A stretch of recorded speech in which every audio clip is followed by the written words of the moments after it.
In today's video, I am going to teach you how to import stock data into Google Sheets.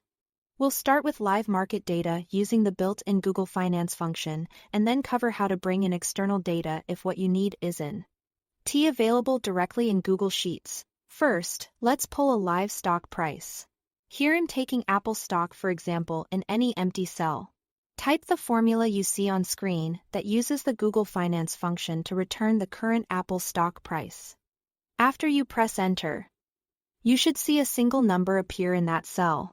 That value refreshes periodically during market hours, and may temporarily show an error if the market is closed, your internet connection drops, or the ticker symbol isn't recognized.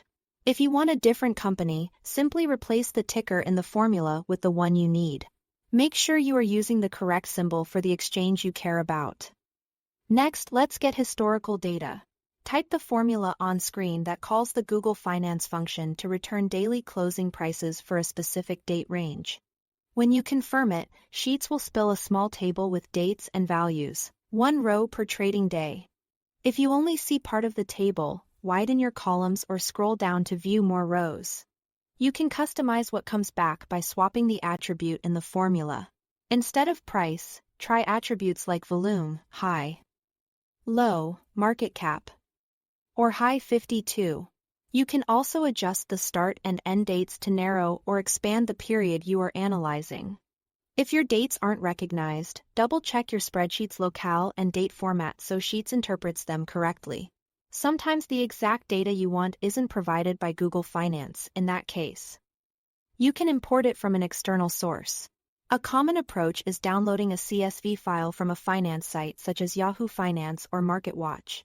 Search for your stock on the site, open the historical quotes section, set the date range you want, and download the CSV file to your computer. Then switch back to Google Sheets and go to File, Import, and Upload. Select the CSV you just saved.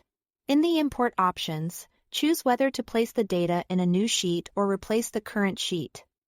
Then confirm.